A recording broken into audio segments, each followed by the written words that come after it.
All right, so episode 2 of Beyond Fenway Guitar Talks. Good to see you, Aaron, again. Hey Raj, how you doing? Just surviving the same way we survived sight reading at Berkeley. And that I is the understand. topic for today's podcast. The name of the podcast is Guitarists Don't Like Sight Reading. I don't. What about you? And I do. So You do. the name's a Of bit course you of do. a misleading thing there.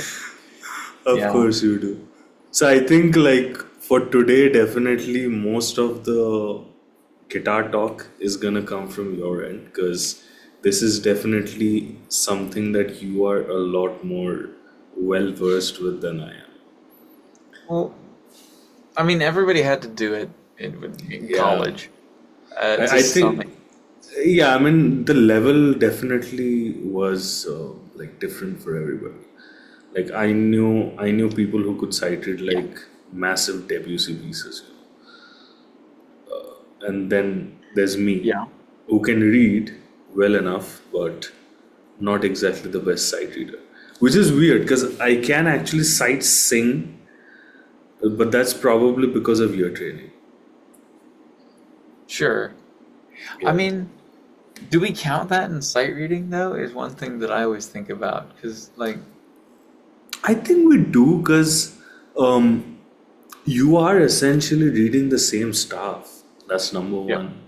Number two, you're still following the same basic principles of, I mean, unless you're a jazz player, you are reading the key signature and the time yeah. signature. You are still understanding and singing and replicating whatever note durations are written out, whatever rest is written out. So it is sight reading, definitely, especially considering that in most cases we had to do it on the spot in class. It's funny because, like, this for me, it's never been. It was always a big part of the way that I knew how to play guitar Right. or play any music for that matter. But Like, maybe before we go there, we should probably elaborate about this topic as to why guitar players yeah, don't like the because sight read. Right? You know, for and the also like viewers, what? etc. We know why they don't, but some Well, others may no, not. I still don't actually. I still like I'll tell you why I because don't, because I suck at it. Okay. like Yeah. I feel like we have to like really split certain things up a little bit before we like really hammer down on specifically sight reading and like Yeah. guitar players sight reading Yeah. because like there's the concept of reading music in general which some people get quite averse to, and then like uh, the different ways of reading music because every instrument it having its own way of being played, right?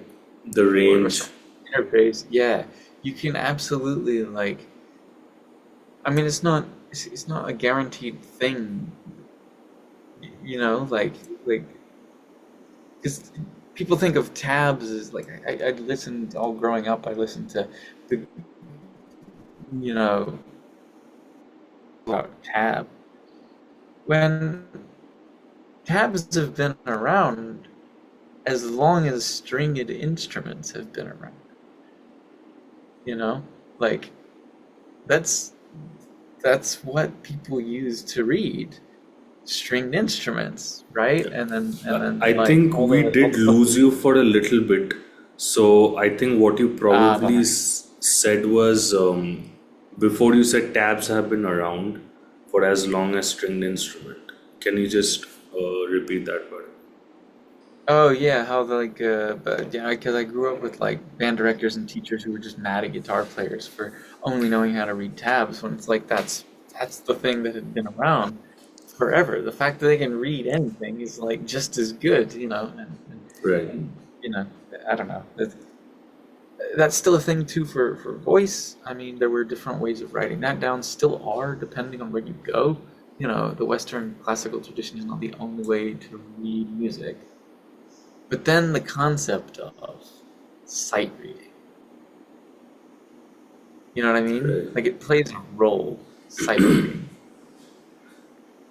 I mean, And before we get there, I think I can sort of understand why a lot of people might look down upon tabs in general. Like for me, I started off with that, like with tabs, because when I started off, I mostly started learning from the internet. And at one point, not too long from the starting point, I came across Guitar Pro.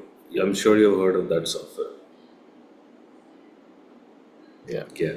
So that's where I started Yeah. learning a bunch of tunes from, Dream Theater, Bullet for My Valentine, Summer of '69, and all these things, like proper tapped out versions, and then it had MIDI playback so you could like play along with it and all that. So Or Steve, I I'd like started to from how to there, read that.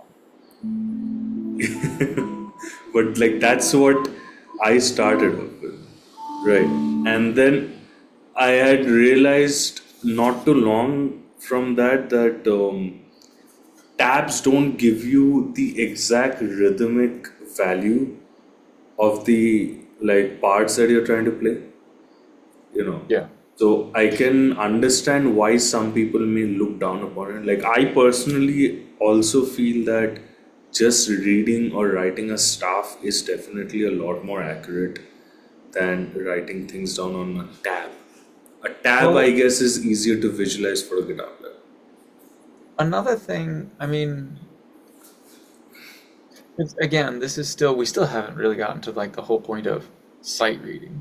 Because I have 100% picked up like Vice Fantages and fugues, you know, Baroque guitar, and lute music that was written in tab.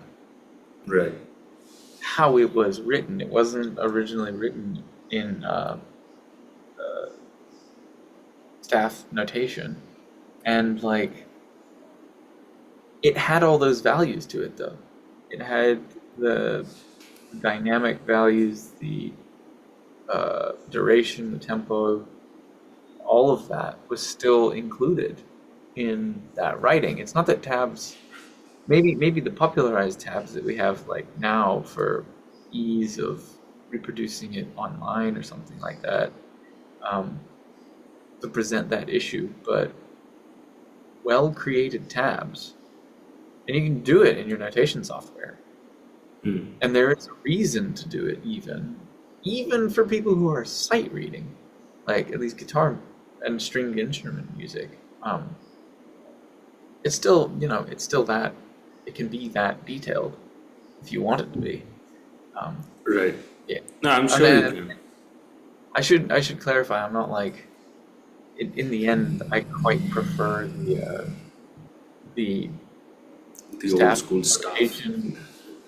Well, I mean, I prefer staff notation for ease of like working with other musicians and like getting ensemble charts. And like if you can't write it in that Yeah. vein, Yeah, I think tabs are probably a little too instrument specific.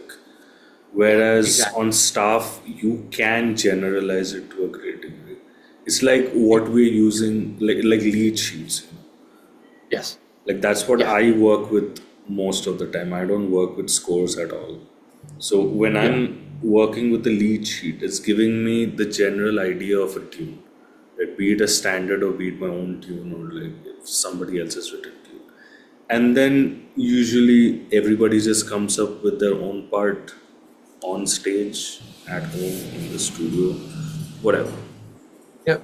And like even still, there are ways to write. Because I've gotten this in pit orchestra parts, right, where I'll get like a number of either written out voicings or like the chords will be written out in triads, and then it'll give me the top note of the voicing. This is really Right. quite common, and that will dictate where and how you play it regardless. Like there, in a lot of cases, there is only one way to play that Right. on the instrument, and the person It's who like made that that. drawing knows it. I don't know if you've heard that tune "All Blues" by Miles Davis. Hmm. Like, Yep. I think that part is probably written out, if I'm not mistaken. Uh, there's really, I mean, yeah, because it's just an arrangement made, and a lot of times if you want to copy that on your instrument, the guitar, there's gonna be Yeah, I also feel like for some tunes, uh, especially in jazz, like certain specific versions probably just had hook lines that became really popular. Like if you yeah, take a tune like "So What" or "Impressions," for instance, they're both essentially the same tune, just that one is slow, the other one is uber fast, right? But the main difference is "So What" has got that bass line at the beginning, which acts as a head, right? Because apart yeah, from that, it's just improv over like just two modal vamps. yeah, Impressions doesn't really have an intro like that, but it's based on the same exact harmonic movement. I mean, I don't even know whether you will call that a harmonic movement. It's just two modal vamps. It's yeah. literally just a modal vamp. I think before we move on any further, to in similar connection to what you're talking about, like the there is another, like, you can put onto a score standard notation, the tonal, like the timbral aspect that you need played in a certain part or something. But if you were to tab it out on guitars, guitar specific, who's watching this, but you can actually omit a lot of that simply by tabbing it the way that you want it played, because where you place the notes on the guitar, for any arrangers who happen to be watching this and composers, that controls to some degree the timbral elements, um, Yeah. and the excess harmonics that you're going to And hear. that is one of the main reasons why guitar players don't like sight reading. It gets really complicated It really gets fast. really The complicated. level of specificity that you want to apply, like if you get that, like a classical piece with Yeah, multiple lines and clear instructions on each of those, and you're looking at it and your head just starts to spin because it's like, how do I exactly. make sure it's all accounted for Exactly. in Like like for people watching who are not exactly understanding what we're talking about, let's take this particular C note, right? This is essentially, I believe, and someone can correct me if I'm yeah, wrong, but it's essentially the C right above the middle note in the treble clef, right? The middle line of the treble clef. Now, this yeah, same note can be played here on the third string, and it can also be played right here on the fourth string, right here on the fifth string, and if you have enough frets, right there on the sixth string. oh yeah, I So got that, hang on,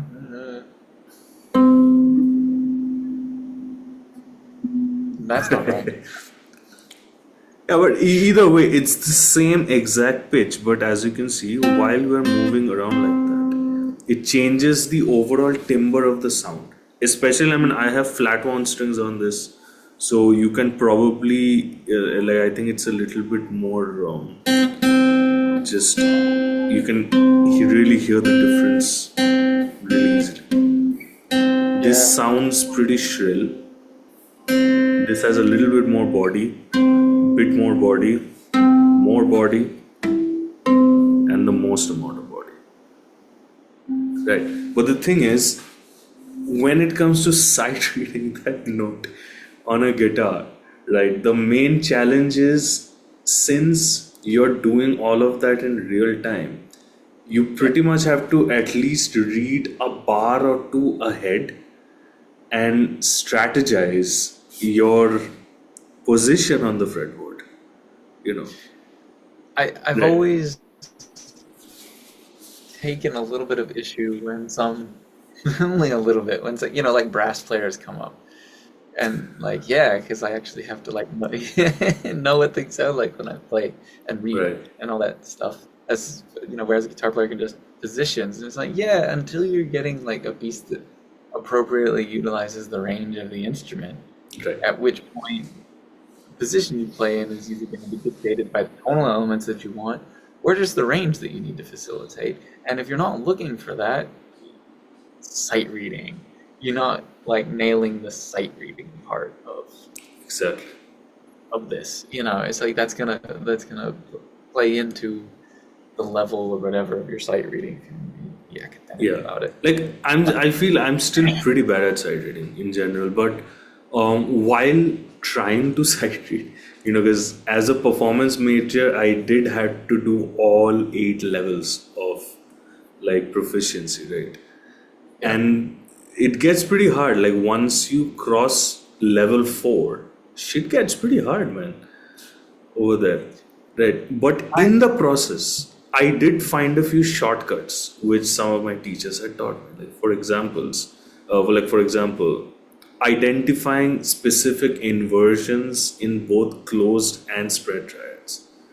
You know, like after a point, you can pretty much look at the staff and tell oh yeah. exactly what kind of a triad you're talking about, or like what kind of a chord it is. The same can be said for drop voicings as well. Oh yeah.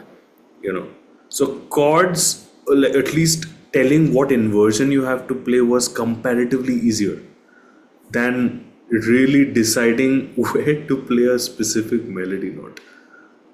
Yeah. Yeah. Yeah. Yeah. Yeah. I mean, that's yeah, outside of all the like, there's a lot of things that I have brought up, kind of crammed into this conversation are like the super duper, like when you're sight reading and you're doing it all the time and you're looking for absolutely everything all the time because you need it to sound as perfectly as possible, as quickly Right. as possible. But then, you know, that you don't get to look for those things until you see the patterns that you're Right. talking about, the shortcuts. They're there and you need to use them. If you're playing a piece that's not going to be some kind of like Jimmy Weibel level etude or some kind of atonal, pantonal fugue written by a modern composer, which is not sight reading material, you know. It's not unless you're just like You know, completely mad. yeah. Yeah, I mean, sight reading really, really comes into play, I think, in sort of specific circumstances, like that type of sight reading. And then uh, I would trying say to in stick pretty to rare like, circumstances in general. well, I mean, if you want to play for like pit orchestras, it helps to be able to pick that stuff up pretty quick. Right. Um, and I, we'll talk about this next. People who do and don't sight read. But like some players sort of muscle through it and go and learn things by ear because that is the most efficient way for them to do it. Um, if you're gonna like constantly be in pit orchestras or if that's something that you like, or playing in ensembles that run through just new repertoire all the time or have seasonal stuff, I think it makes sense to be able to sort of read through Right. things. Really. Um, Even in those yeah. cases, like any studio session I had played in Boston, I've never really had to sight read then and there. I've usually gotten my material at least, let's say, a couple of nights before the session. You know?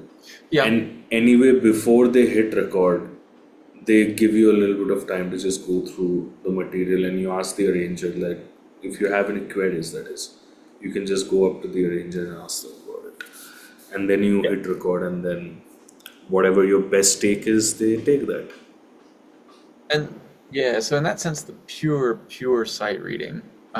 Not really that. Like even in year training, actually, even during our exams, we weren't really purely sight reading because we always got 15 minutes to read through the material, and then not even 15 minutes. I think about 5 minutes. From what I There's remember, some amount of 2 to 5 minutes, something like that. Yeah. I think like just enough time for like the person before you to finish their exam, and then by the time they're done, you better be ready with yours. Something like that. Yeah, they gave you. Yeah, that's right. They like left the room, or they like swapped rooms or something. Um, yeah, I Like forgot about that. all my year training classes except year training 4 were in the what's the building beside 160 150. It was in the basement of 150 Masav. That's where all Okay. my year training 1, 2, and 3 were, right? So in Oh all yeah, yeah, of yeah. those, I remember I go there, and then you had a roll call kind of thing anyway. But I don't Oh, think they oh always, yes. yeah, I but was I don't thinking think they something always along called those you lines. by alphabet order. I was thinking about the guitar uh, sight reading exams, but yes, the ear Oh, no, training no, that's did work a proficiency. lot. Yeah. Yeah. Yeah. But the ear training exams, yeah, now I remember. And there would just be people in like rows of practice rooms or whatever, and something like that. Or no, they'd be sitting Yeah, outside the rooms in a exactly. line, We were all sitting and outside the rooms, and trying not to right bother before, people humming to them or something. yeah, and like But that was there's like that a wasn't massive sight. classroom, just one person in there with the teacher, and the teacher is But like, that wasn't sight. do, re, mi.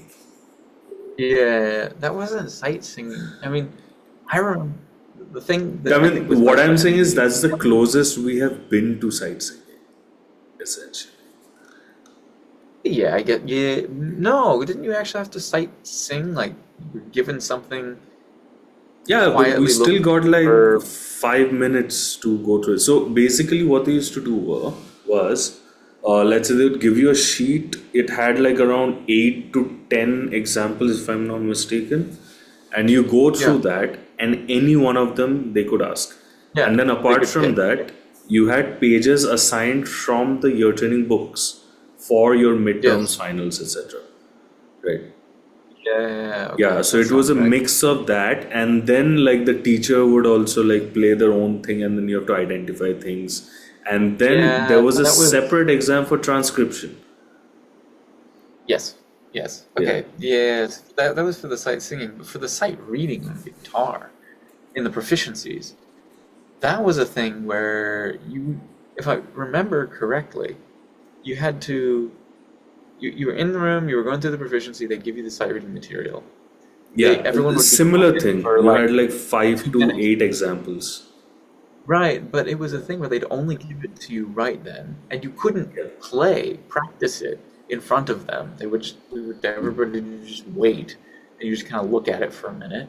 You didn't have to like jump in immediately, but you could look over it, whatever example they picked or whatever, the examples that they gave you, and then when they said go, you just had to play it. Exactly. And like for me, Yeah, that was the biggest just challenge, a right? little bit Because more in the moment than I think yeah, that than is the ear definitely a training lot stuff. more in the moment than the year training stuff. And that's Yeah. exactly what used to kick my ass. Because I was fairly decent at reading the rhythms, like especially like proficiency 1 to 4, the sight reading material wasn't Yeah. hard at all in terms of rhythm. You are mostly dealing Yeah. with like just whole notes, half notes, some dotted quarters, and like some dotted Yeah. eighths. Yeah. You never really went, I don't think you ever went to like dotted 16ths. You went You there had towards to like level 7 and all. you had to look at the tempo and the style at the Yeah. front too, because that was the thing. Yeah. This is Yeah, you got to Berkeley swing. specifically, Yeah, more like conservatory type stuff. They didn't present like there wasn't any well for because you might get something like a contrapuntal tune or something. It's a I never tune, got but that. like a size. Yeah, you could get things like that instead. And I remember practicing sight reading stuff like that up to 3, 4 part harmonies and those sorts of things. No, Um, we never got that in proficiency. We never got that. But I think what you're saying, I also had it's more of a prepared piece. yeah, if you wanted Yeah, to. And yeah, um, on the other side of that, for anybody who is watching from the conservatory background and being like, what? You just had to read a couple simple melodies? It's like you still had to sight read harmony as well in the typical We also notation. had to improvise. In the proficiency. I did. Oh, okay. Because I had But to we do had till to know. level We 8, also, right? yeah, I did too. Yeah, not just that. Yeah, I You know don't what remember. level 8 had, man? It had 48 to 48. You know what 48 to Yeah, 48 means? not off the top of my head. What'd you do? 48 to It's like 48 10 means minutes. you have to, yeah, 48 to 48 means that you have to voice lead from any chord that you're given to any other chord that you're given. I was about to On the mention that. guitar, that's nightmare, man. I was about to. That's like actually what I was about to mention, Uh, though. Is like you had to be able to cycle harmonies, exactly. and then after that, you had to be able to. And this is where anybody who's like from the conservatory side, this is counterpoint. That's what this is. You needed to be able to voice lead, at least for the art proficiencies, any triad.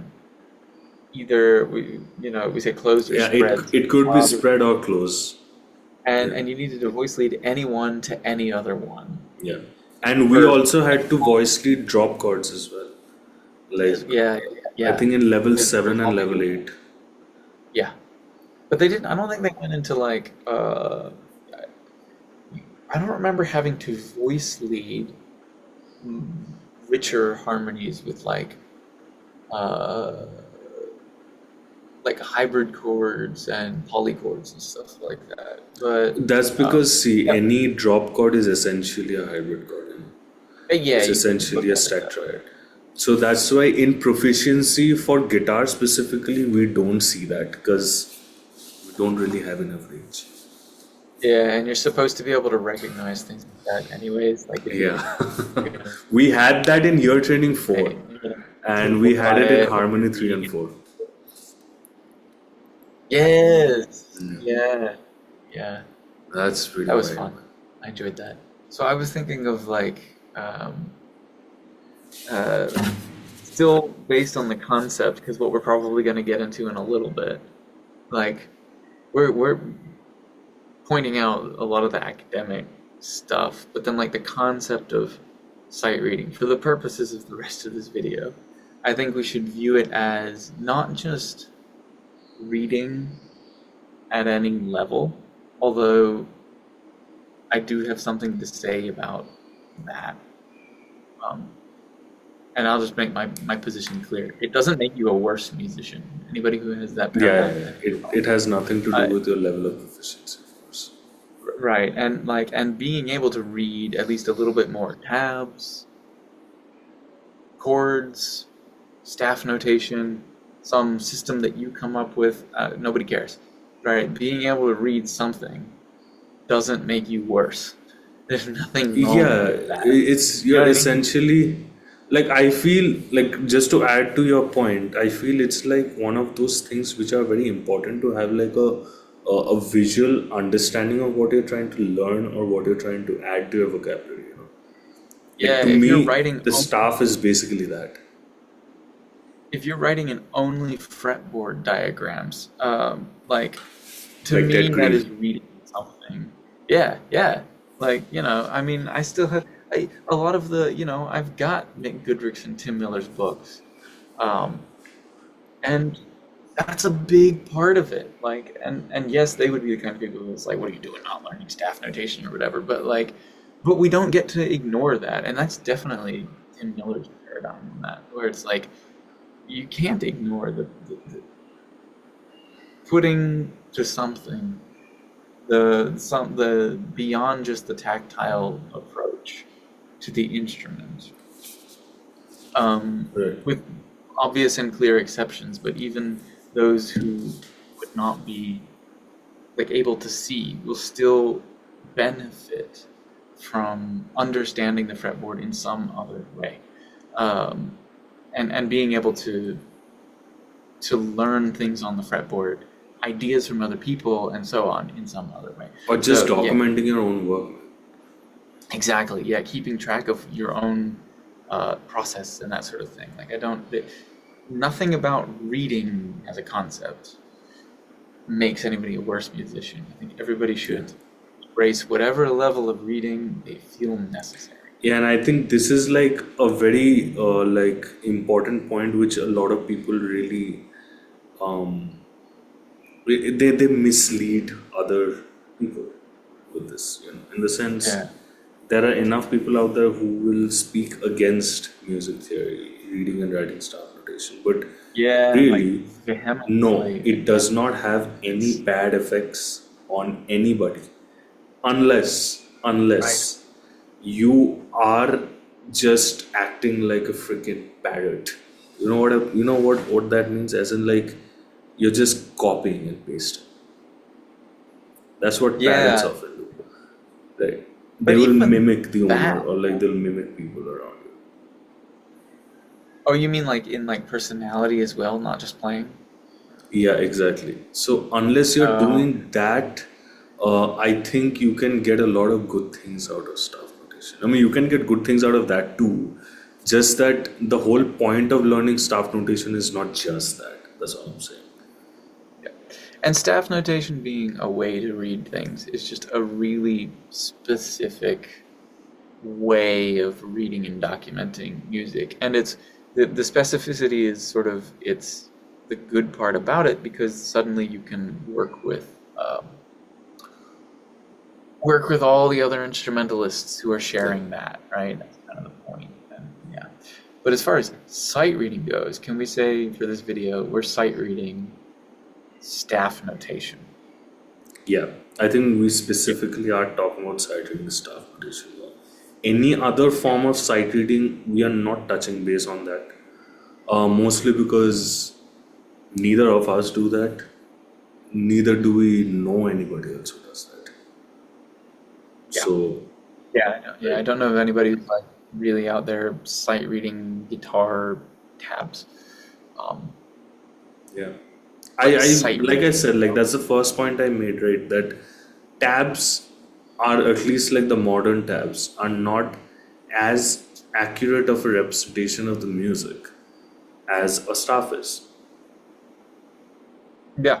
Yeah. I guess yeah, that is fair. Unless you're doing the older styles, Yeah. which are far more specific, or uh, you're using it in tandem with staff notation. Right. Like you tab out certain sections of pieces for a player, like you're arranging something for the player to use specifically. Even then, if you're going to go that far, they're probably not sight reading it. Right.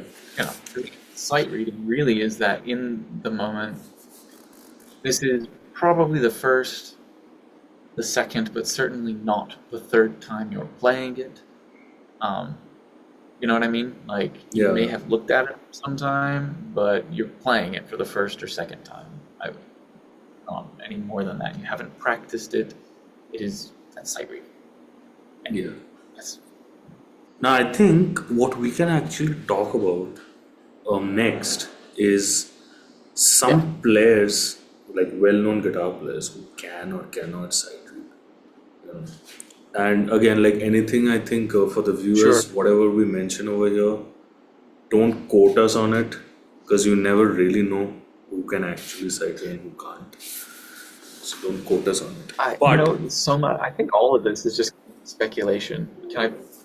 Pretty much yeah, go all ahead. of this is going to be Yeah, speculation. I mean, I know of teachers of mine who can sight read. I yeah, know that they can. I don't really know at what level they would claim they can sight read.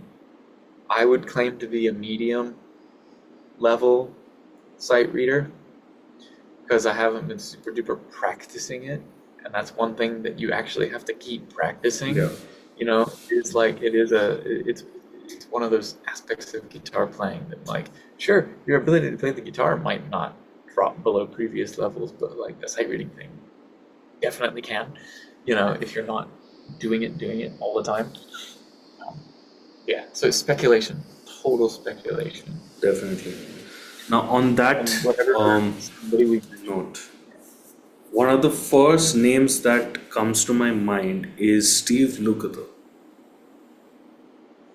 Apparently, Okay. he's a really good sight reader, which could make Interesting. sense because he is one of the big shots in the Los Angeles session musician scene.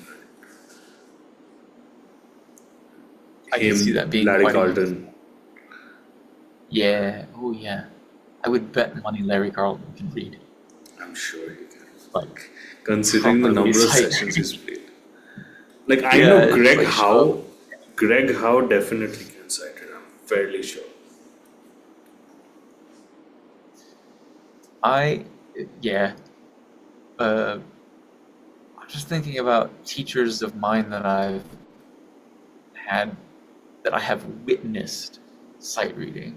Oh, I can name Uh, Tim Miller, number one. yeah. Then I was gonna say Tim Miller can do it. Yeah.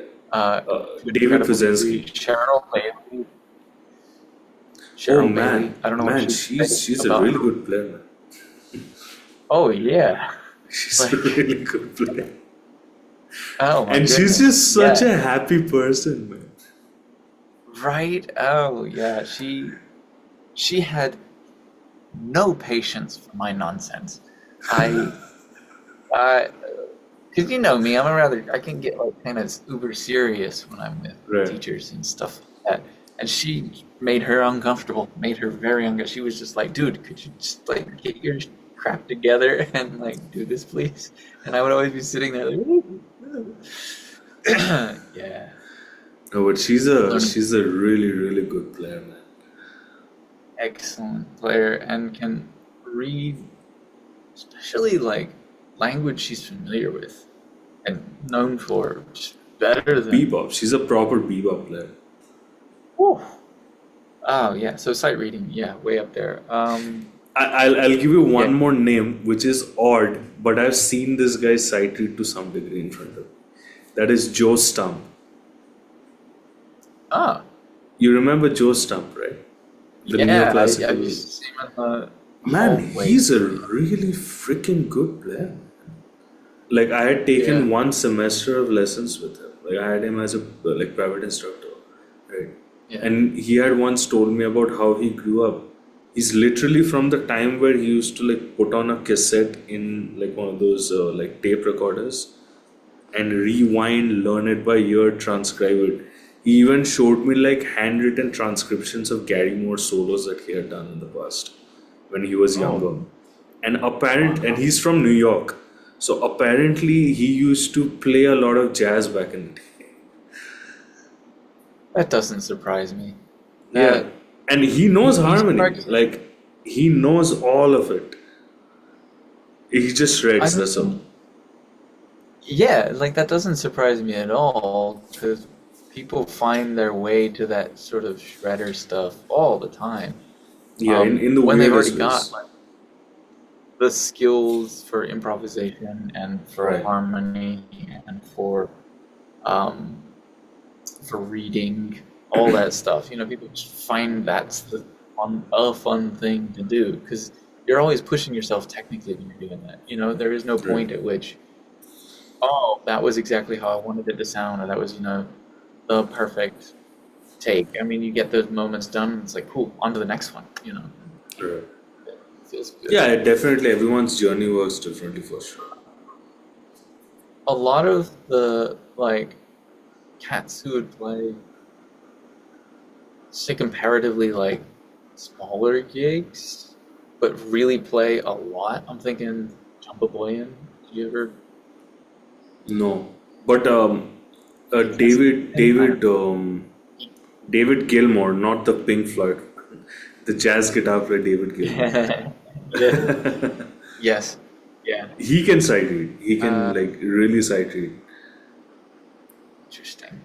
Man, that guy, he's also a New York guy, right?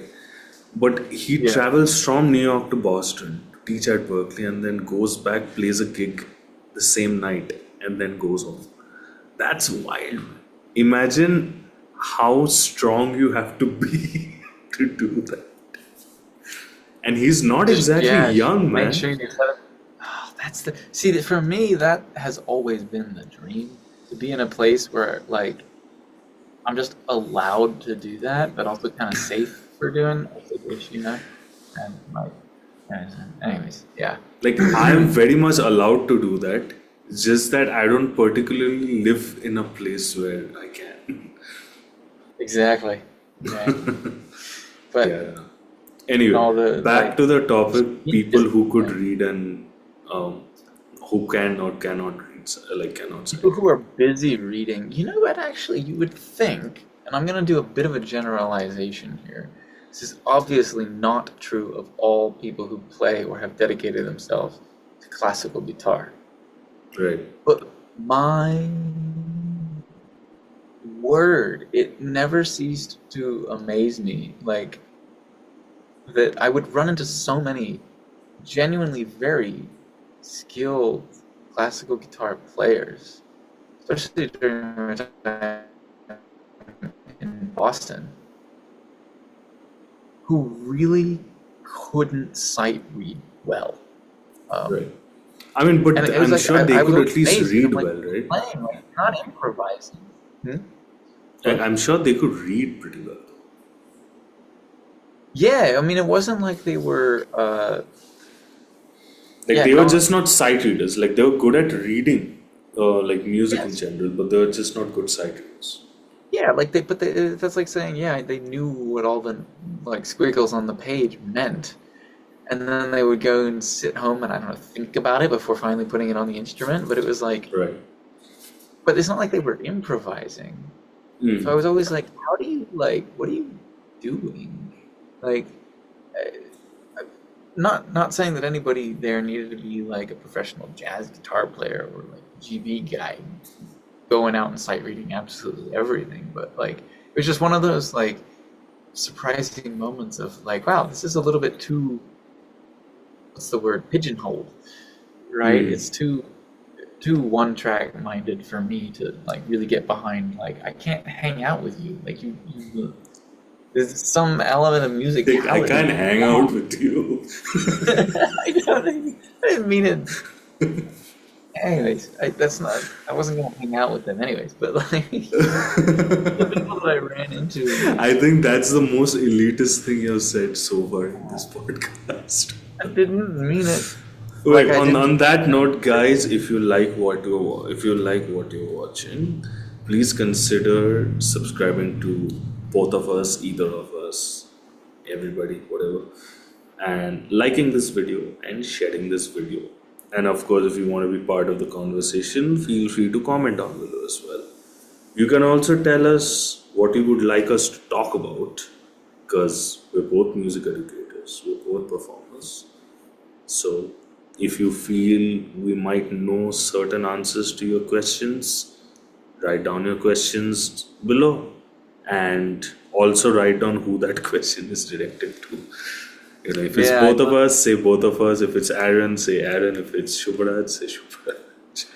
Okay, let's get back to the conversation.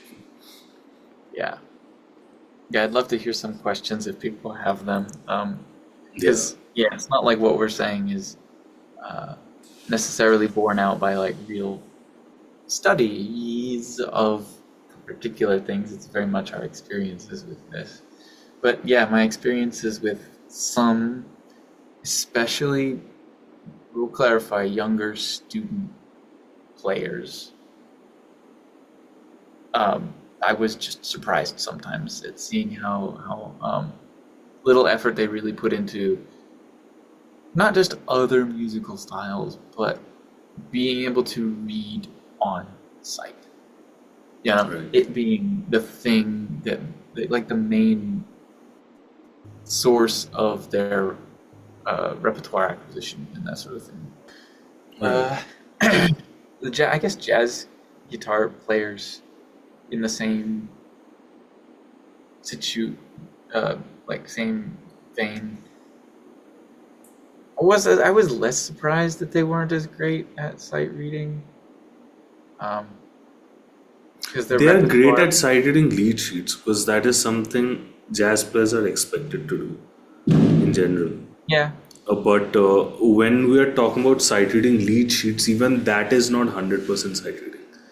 That is more yeah, of like 30% sight reading and 70% improvisation. I hesitated to jump on the lead sheet, like, and explain that as like a mark of good sight reading, just because I'm not gonna say that repertoire is limited, but it's like, okay, if you're gonna claim to be really good at sight reading lead sheets, great. What happens when that Wayne Shorter tune comes up, or that Herbie Hancock tune, and it's like, no, actually, that's a challenging piece to read now, and some people will falter. Not her. I think you're talking about the Chick Corea tune, Spain. That too. No, I'm thinking of Wayne Shorter tunes though. Like this one, for instance.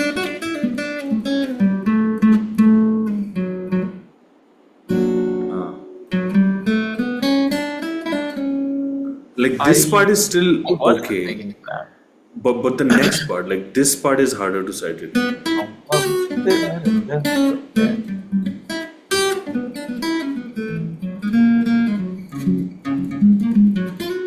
I think that's how it sort of went.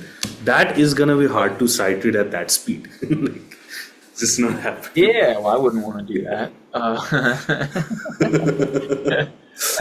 wouldn't want to have to sight read that tune again.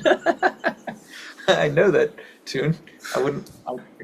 I'm glad I don't have to sight read it. Actually, it wouldn't be sight read. Yeah, same. But, Like certain tunes, even like Donnelly, I just ended up learning the heads in general. yeah, but I mean that's what I mean. That's why it didn't like really surprise me when I think in jazz players general, weren't. any standard that I play, I have never cited any of the heads. I've just ended up learning them. Just ended up learning them. That's one place in which you and I are quite different because I am that person that will happily walk up and like read a Yeah. bop head. And I still freak people out when I go to like jazz jam sessions over here, and people are like, know this tune, and I'm like, no, but do you have a lead sheet? And they're like, yeah, and I'm like, cool, let's go. Nah, yeah.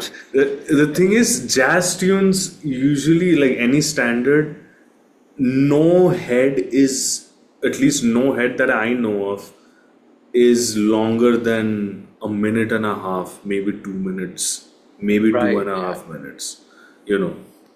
And if a Yeah. head is that long, usually the improvisation is not over the whole form. Like, for Yes. instance, if you take that tune, The Way You Look Tonight, right? I don't think I've ever soloed over the whole form. Maybe in the B section, the vocalist comes in again. Yeah, Or like we're yeah, just like trading off or something like that. 2A sections and then vocals and out, Yeah. or melody and out. Yeah. Whereas something like Donnelly or Giant Steps, these are much shorter forms in general. Like Giant Steps, the head to Giant Steps is very easy. It's playing, it's improvising at that tempo, which is hard. I think it's safe to say a lot of tunes in that vein are made as solo vehicles, right? Yeah. A lot of that bop stuff, it was made so that anybody who got up and like learned that tune and could play over it had a place to be like a seat at that bar. And if For you couldn't, sure, then you like could get out, and like I would really use the word study material, like the term study material for these kind of tunes. Like, for example, tunes like Billy's Bounce or Donnelly. These are all tunes I where would say so. like you can get all of the um, bebop language, like a great place to really see a good representation of that language in the head as well as in the Yeah. harmony.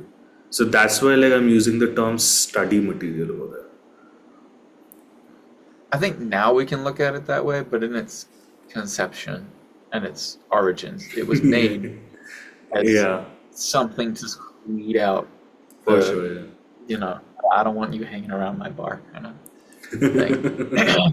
And You just kick people's asses so that they look up to you. Essentially. is that not how Dizzy works? Is that not what he did? Yeah, like if you biography. played That's like what- 20 ballads in a set, I don't think anyone would look up to you. Yeah, exactly. Unless, I mean, what, you're one of those trumpet players, but that's another conversation on guitar right now. I think that like the only trumpet player like that is probably Miles Davis. Was who? Sorry. Miles Davis. Yeah, he got away with a lot of stuff. Yeah, but he could He still got really away play. with Like, lots. You've oh, he heard could. his version of Someday My Prince Will Come. Yes. There's Yeah. this one section for the viewers who just listen to the actual studio version. Like you will know it's a studio version because it's got the actual album artwork on it. Apparently, the lady in that artwork is actually his wife. But whatever, that's a different conversation.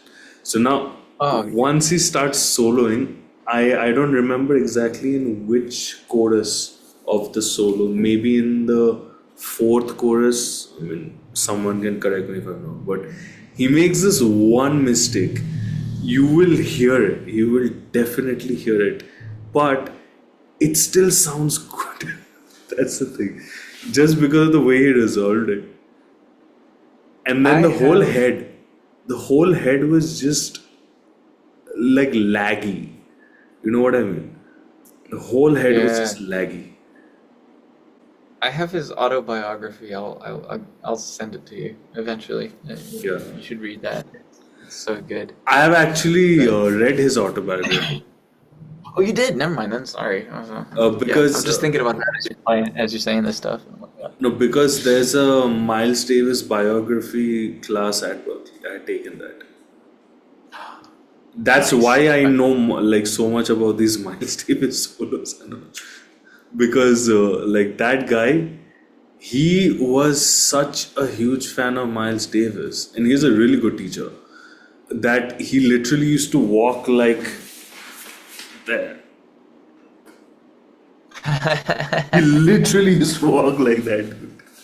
I'm forgetting his name. He was a Walk like really a good teacher, really good trumpet player also, but he taught us about trumpet in that class as well, and he showed us a lot of interesting things about Miles Davis. Like even though he got away with a lot of nonsense, there were a lot of cool yeah. things which he also showed the music industry in general. Yes. Yeah. Ah, I like. Yeah, me too. He struggled He's throughout a his whole nice life. vibe. Yeah. But could Miles Davis sight read? No, I I'm think just. Miles probably could because he had been I, to Juilliard. He had yeah, and been he to, was. he was a He was classical player playing. first. Yeah, and he was playing like all sorts of gigs and whatnot, especially out on the West Coast and stuff. Yeah. Exactly. Um, He just came from an extremely rich family, so he could go to Juilliard and drop out, and then started I looking don't up to know if John they were Coltrane. extremely rich, but he was well. Yeah. No, I He believe was. his parents were pretty well off. Yeah. His dad was a dentist. He was. Yeah. Yeah, and being a dentist in those days was apparently like a really. Yeah. And he was like here's the part to say a civic leader, but like well connected down in St. Louis. I think I should mention this again. Guys, we're just two ex roommates having a conversation on YouTube. If you guys get Oh yeah. offended, we do not mean to offend you. If you don't get And offended and you're enjoying this, hit like, hit subscribe, share the video, comment down below, join the party. And if anybody who has read Miles Davis's biography and disagrees with any, like if Yeah, I what mean, was like I presenting said, we could facts, very well if be. anything's wrong, Yeah, mention it in the comments. We want the empirical, like, yeah, yeah. call it out. We'll have a We're conversation. not We'll very clear it up. egoistic people, we'll hear you out. Yeah, no, I don't want to be getting things But wrong. but if you're on gonna my- correct us and you're not correct, then we will try to correct you in the most polite way possible. We are educators. We seek We don't, words, but but as far there as are educators who I can be very cannot. strict. Sorry? There are educators What who you can do? be pretty hard, like whiplash, you know. Oh, yeah. Oh, sure. Yeah. Well, I mean, I don't I know. mean, you have learned from that guy, um, the advancing guitarist. What was his name? Nick Goodrick, yeah. Mick Goodrick.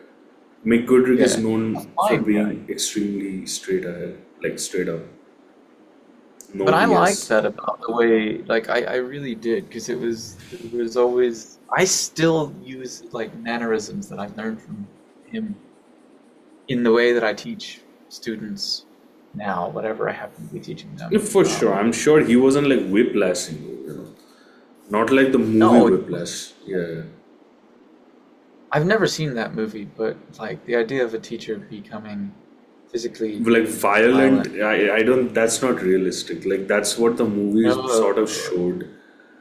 Like yeah, there it could was. very well be teachers like that around the world, but I can assure you, at least at Berkeley, I've never seen something No, the worst like you get at Berkeley would be, and I think well, I'm okay. No, within reason, as in that. nothing Yeah, yeah, illegal like or immoral is occurring. The worst you should get from a teacher, and this would be a bad thing, is just apathy, right? A teacher that just doesn't care for your progression. I think that's, yeah, I mean it that goes beyond. usually happens also when the student really has no freaking dedication whatsoever. You You know but that I mean that there are two sides to the story, of course. But that yeah, doesn't irk me as a teacher. I just want to see students happy and hopefully learning something. If being present with me is really a pain, then I'm sorry. Either you're old enough to just walk out the door and not care, or we need to have a discussion with your parents. Yes. for sure. This should not go in, by the way. We're way off topic. I don't know where we're going to come back, but Then it's fine. We can come back right now. So yeah. now we should talk about how not being able to sight read has nothing to do with proficiency. We did mention it earlier on, but I think we should elaborate that, like on that a little bit more. You Yeah, want to so start? yeah, I might say like, do we say proficiency or just general musicianship here? Because, I mean, okay, both. yeah, Honestly, both. yeah, because like reading in and of itself is a proficiency thing, right? If you can read or if you can not read, for as far as music is concerned. And then within reading, sight reading ends up as like one of those reading proficiency markers. Um, so there's the whole theory thing, which is whether or not you know what you're looking at means, versus sight reading, which is much more of a performance thing. I think it's safe to say, Yeah, right? it's really more of a skill, like a good skill to have, a really good Yeah, skill to have. as opposed to just some sort of recallable knowledge. Yeah, It it very much translates to a practical thing, sight reading. of course. So it is its own proficiency in that sense. So as far as like whether or not you can actually play your instrument, if you've never read anything in your entire life, or you can't read because you're blind or something, that plays no part in your instrumental proficiency, Right, right? It's just another thing that you can be proficient in. I think is how I would like to characterize it for the sake of right. this. So like if anybody is here thinking that, well, I just don't feel like reading, there's nothing wrong with that per se. Again, back to the thing we both said earlier, learning to read, whatever that looks like for you, however, will not make you a worse player or take away from your art. Right. What? But if you just really don't feel like it's in the cards for you, I don't see why you would force yourself to do it unless you had specific goals related to sight reading. You know, like, well, okay, I can play all these musicals, guitar parts. Gosh, I would certainly love to learn more quickly. Right. Reading and sight reading will probably help you with that, as a matter of fact. Yeah, like for me, it's What do you been like a think? balance of learning by ear and learning from a sheet. If that makes sense. Like whether it's, especially when it comes to standards, what I usually do is Mm. either I take out a real book or I search for like just the like you know how on YouTube you just search Days of Wine and Roses melody only, like that, and then like a video pops up which is basically like a finale or like a Sibelius file playing the Yeah, it melody. just runs through it. Yeah. So like for me it's like a mix of those two, because when it comes to the harmony part, I don't have any issues there. But I feel listening to at least a few different versions and then looking at the lead sheet, it just gives me more creative ideas to work around with, so that I can make sure that when I'm coming up with my vocabulary for the tune or like my arrangement for the tune, I'm not going to sound like somebody else, if that makes sense.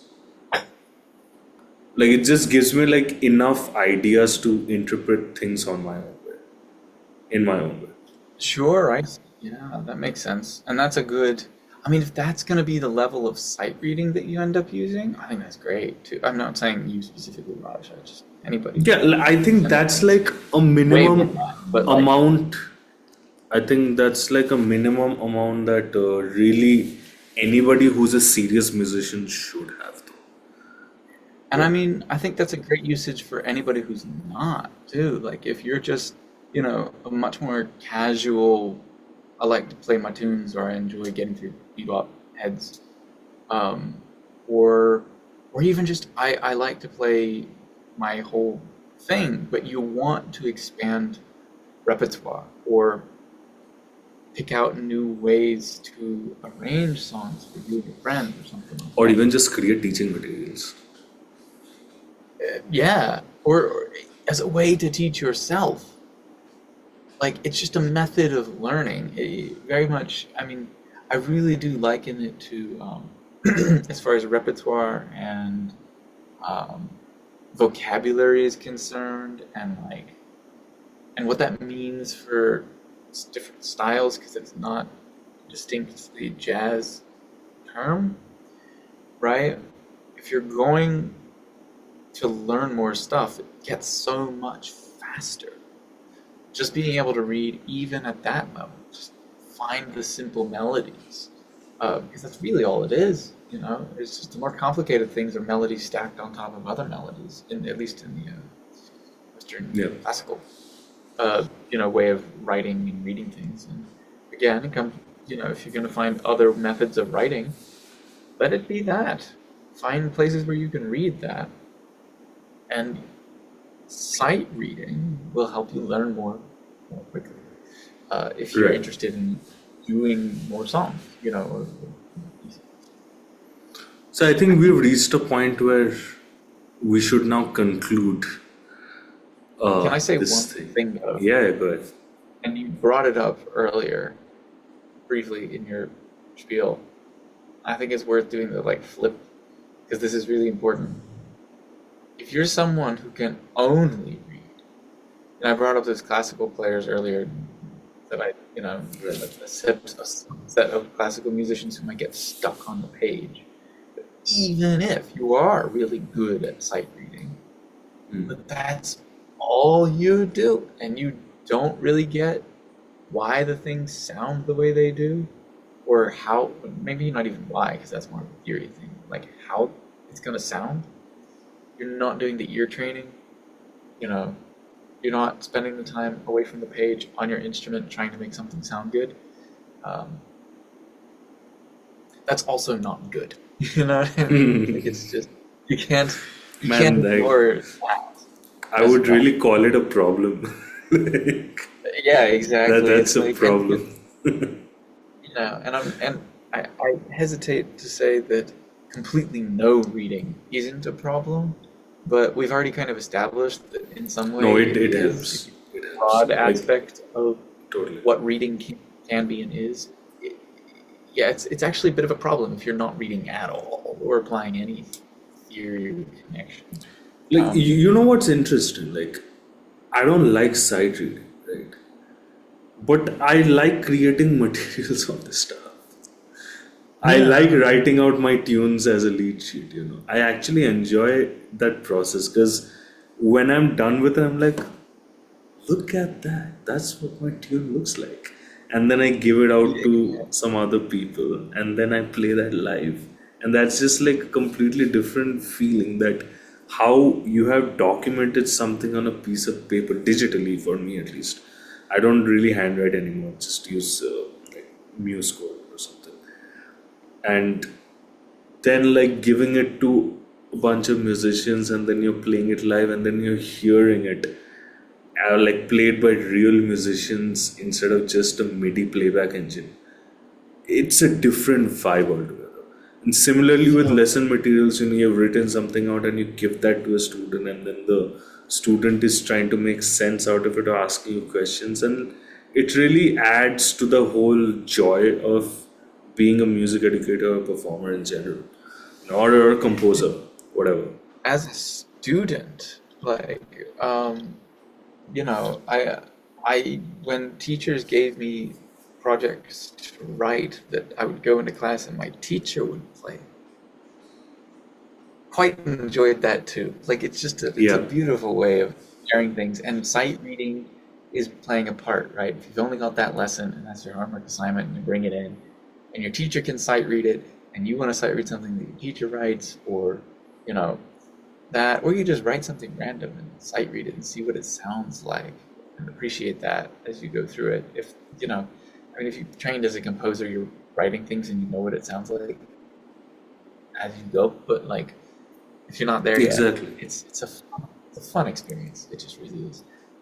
To conclude the whole thing, I think we could probably mention a few ways, or at least like I'll mention a few ways that I worked on reading. I won't say sight reading because, like I said, not good at that. But a few ways you can really learn, or just to a few things you can do to get better at sight reading is, if you have any ear training book, just simply practice playing those rhythms and those melodies written out. That's number one. Number two, there is a book, I believe it's called Melodic Rhythms for Guitar. I think it's Oh got one yes, or two volumes. That I think is a yep. more comprehensive way of getting into sight reading on the guitar. It literally starts from scratch altogether. And this is probably going to appeal to more people because it's not specific to classical players or jazz players. It's just general contemporary guitar sight reading. You're still learning stuff, you're still learning treble clef. Uh, I believe in later pages or in like a later volume, they go through the dynamics and the timbre related, like ornamentation and these kind of things. But in the first half or the first volume altogether, you're just learning how to read stuff on the treble clef. You know, what else? Do you have anything else in mind that you'd like to add to that? I'm gonna break it up a little bit for adult learners. The Berklee Guitar Method books That's a really are good one. really they're very comprehensive, and if you actually care enough that you want to get into the reading as an adult and you're dedicated to Yeah, in it, fact, I'll just cut even you off one word, like for once. That is the year training stuff that I mentioned. I meant the Berkeley year training books. oh yeah, yeah. Yeah. Um, but the Berklee Guitar Method books, like one, two, and three, are excellent. And just don't, if you're from square one beginner and you're an adult and you're serious enough, you only have to be really medium serious. I think you know it's very well structured. Um, For sure.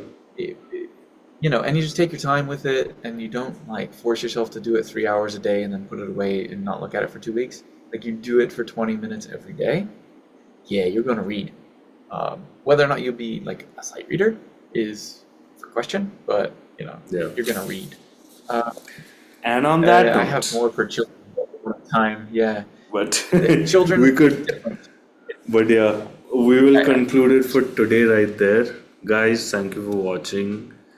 If you like what you saw again, please consider subscribing to us, be liking sure the to drop a video, like. sharing the video, comment down below, and we will see you in the next podcast.